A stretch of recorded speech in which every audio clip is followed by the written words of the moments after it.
के आएंगी, उन वैल्यूज में से आप कौन सी सिलेक्ट करेंगे, तो जो वैल्यूज इस रेंज के विद इन आती होगी, तो थीटा की value greater than 1 less than alpha L के लाइट की कंपोनेंट, इसके विद इन आती होगी, वही वैल्यू आपको सेलेक्ट करनी है।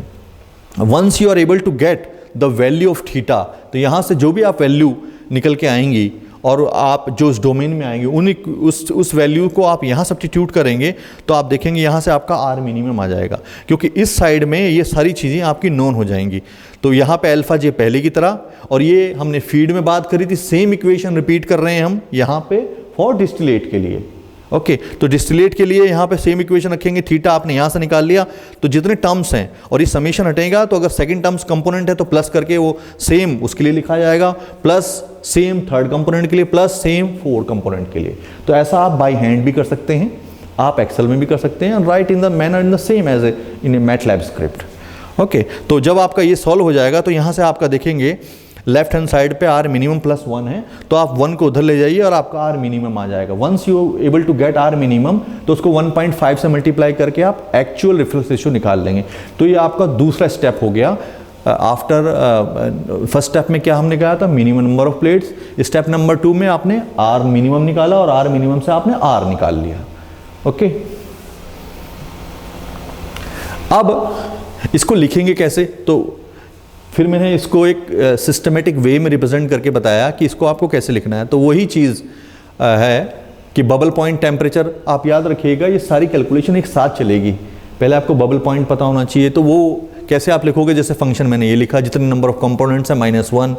ओके, K1F K2F ये क्या है, ये मैंने आपको पहले बता दिया कि सेपरेशन फैक्टर्स है, ये पार्शियल प्रेशर के रिस्पेक्ट में निकलते हैं। ये क्या है, ये these are nothing just a, अगर आप ध्यान से देखें तो ये आपके एंटोनिक इक्वेशंस है, यानी P vapour pressure divide by P, और यहाँ से इसका आप देखेंगे तो 10 की पावर में चला गया, और फिर यहाँ पे ये वही इक्वेशन जो भी मैंने थोड़ी देर पहले बताई है, उसको इस फॉर्मेट में लिखा है नॉर्मली। ओके, तो दिस इज द सेम जो मैंने आपको प्रीवियस दिखाया था, उस इक्वेशन को आप लाइन बाय लाइन अपनी कॉपी पे ऐसे लिखेंगे, then you able to understand कि आप क्या कर रहे हैं। ओके, नेक्स्ट उसके बाद जब आपका आर एक्चुअल निकल के आ गया आर मिनिमम से, अब आपका क्या पड़ेगा, आपको किलार्ड कोरिलेशंस है, इन्होंने एक एक्सपेरिमेंटल जो एक इन्होंने कर्व डेवलप किया था, उन्होंने एक x और y दो पैरामीटर निकाले। तो आप देखेंगे तो उन्होंने x को कहा r minus R minimum number of trace, और ये आपका एक्चुअल r मिनिमम प्लस, यानी x निकालने के लिए आपकी r मिनिमम की जानकारी मस्ट है, वो हमने पहले ही निकाल लिया। ओके, और r एक्चुअल क्या है, उसका 1.5 टाइम्स, तो इसका मतलब ये सारा वैल्यू हमारे पास नोन है, और यहाँ से आपका x निकल आएगा। सिमिलरली अगर आप इधर आएँ तो हमने पहले वाली n मिनिमम निकाल रखा है वहाँ से। ओके, n मिनिमम है हमारे पास, एक्चुअल नंबर ऑफ n नहीं है, तो सवाल ये उठा कि इसमें आपका राइट हैंड साइड पे सारा पार्ट नोन नहीं है, तो फिर y कैसे निकलेगा, तो एक x और y में डायरेक्ट रिलेशंस है।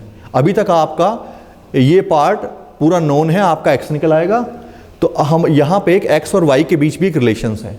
इसका मतलब अगर आपका x नोन है तो आप y डायरेक्ट निकाल लोगे, आपका y डायरेक्ट निकल के ये वैल्यू यहाँ सब्स्टिट्यूट करके आप यहाँ से n निकाल सकते हो। ओके, और n क्या है आपका, नंबर ऑफ ट्रेज। ओके, तो यहाँ से आप नंबर ऑफ ट्रेज निकाल लोगे कितनी इस कॉलम के लिए चाहिए। ओके, अब इस इक्वेशन में आप देखोगे कि हमें फीड की जो ऑप्टिमम फीड लोकेशन प्लेट है वो हमें फाइंड आउट करनी होती है।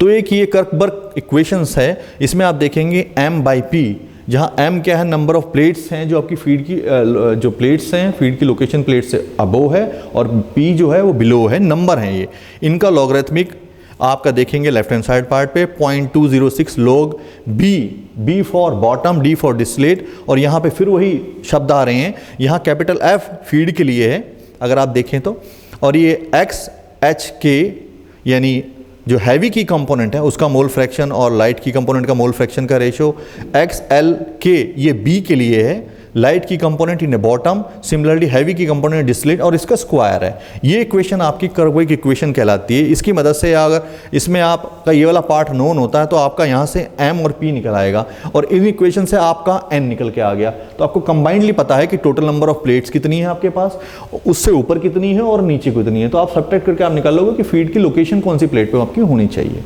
क्लियर। अब ये कैसे करेंगे आप, तो इसको फिर मैंने एक टैबलेट फॉर्म में लिख के दिखाया है आपको। ये वही कहानी है, बार बार रिपीट हो रही है जो अभी मैंने आपको प्रीवियस बताई है। इसको एक कंसाइज फॉर्म में, इस टेबल की फॉर्म में रिप्रेजेंट किया है। यहाँ आप देखिएगा x की वैल्यू r मिनिमम, यहाँ से r 1.5 times of r minimum है, r मिनिमम कॉमन ले लिया, ऐसे y या एक्सप्रेशन हुआ, x और y दोनों निकल के आ गए, और जब आपका x और y दोनों निकल के आ गए तो यहाँ से आपका n निकाल लिया, n मिनिमम से। ओके, और फिर यही आपकी जो कर्कबर्ग इक्वेशंस है MOP, इसको लिखा है मैंने।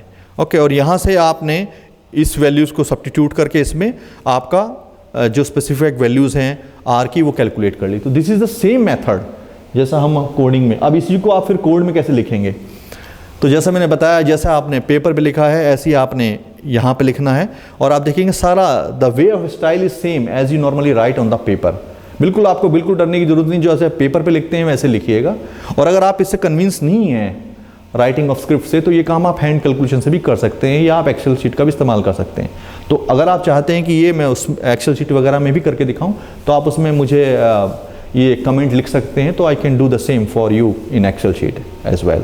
ओके, तो अगर आप इसको सॉल्व करते हैं तो जैसा मैंने लिखा, material result for the complete set of equation, जब r actual r 1.5 times of r minimum है, तो आप देखेंगे तो column temperature is 274 at the top and 332K at the bottom. तो आप देख सकते हो कि टॉप का टेम्परेचर और बॉटम का सेपरेटर आर सेपरेटली डिफरेंट। तो जाहिर सी बात है कि जो आपका अल्फा है वो अलग अलग होगा। ओके, तो हमने पहले इनका ज्योमेट्रिक मीन कंसीडर कर लिया। Okay, and the temperature of the feed is 235.4। Okay, and the minimum number of stages and minimum 8.54 and minimum ratio is 0.645. Okay, and actual number of theoretical stages required is 13, and the number of stages below and including the feed tray is 10. Okay, तो देखिए यहाँ पे distillation column के design के बारे में लगभग मोटी मोटी जानकारी सारी अवेलेबल है। मोटी मोटी मैं क्या कह रहा हूँ, क्योंकि हमने यहाँ पे हीट ड्यूटी की बात नहीं करी। ओके, हमने हीट ड्यूटी की बात नहीं करी, actual height of distillation column की बात नहीं करी, उसके डायमीटर के बारे में कोई जानकारी हमारे पास फिलहाल नहीं है। बट हमारे पास इनिशियली इन शॉर्टकट इक्वेशन को यूज़ करके लगभग कुछ जानकारी हमने अर्ज कर ली है इन कंपैरिजन टू अर्लियर। तो हमारे पास कॉलम के टॉप में, बॉटम में minimum number of stages, minimum reflex ratio, theoretical का अर्थ ये है कि जो हर स्टेज पे, यहाँ पे आप हर स्टेज पे क्या मान रहे हैं, हम हर स्टेज पे वेपर और लिक्विड मीडियम को मान रहे हैं कि वो अज्यूम हो चुका। लेकिन जब वेपर लिक्विड कांटेक्ट में आते हैं तो सफिशिएंट कांटेक्ट टाइम वहाँ नहीं होता। ओके, तो उस केस में एफिशिएंसी 100% से लेस देन कम आपकी हो जाती है। तो जो एक्चुअल नंबर ऑफ स्टेजेस होंगी वो इससे कई टाइम्स हायर होंगी। ओके, तो अगर आप अपनी लैब में भी कैलकुलेट करेंगे तो 40, 60, 70 हर प्लेट की अलग अलग आती है। ओके, तो प्लेट की एफिशिएंसी भी होती है और प्लेट के विद इन भी एफिशिएंसी वेरी करती है, जिसको हम पॉइंट एफिशिएंसी भी कहते हैं। ओके, तो उनके बारे में हम बाद में बात करेंगे। तो आज हमने ये 3-4 मोटी मोटी बातें डिस्टिलेशन कॉलम के रिगार्डिंग में सीख ली। तो इस लेक्चर में मैंने सिर्फ कंप्यूटर एस्पेक्ट नहीं कवर किया है, मैंने इसमें थ्योरेटिकल एस्पेक्ट भी कवर किया है और उन बातों को बताया है कि आप इससे बाय हैंड भी कर सकते हैं और आप कोई भी अदर प्रोग्रामिंग लैंग्वेज भी इस्तेमाल कर सकते हैं। यहाँ सारा काम I have used MATLAB because MIT यहाँ बच्चों को ये सॉफ्टवेयर फ्री में अवेलेबल कराता है, तो they are used to it and mostly it is use world wide. और इसकी न्यूमेरिकल कंप्यूटेशनल के कोई डाउट नहीं है, तो इसलिए अगर आपका अप्रोचेबल हो तो आप इसको ट्रायल वर्जन डाउनलोड करके you can do the same as I am showing you right now here. तो यहाँ मैं कह के आपका अप्रॉक्सीमेटली लेक्चर फिनिश करता हूँ एंड थैंक यू ऑल। और आपका जो भी कुछ कमेंट हो रिगार्डिंग टू दिस डिस्कशन आप उसमें मेंशन कीजिएगा and we will take care of that one. Thank you, शब्बा खैर।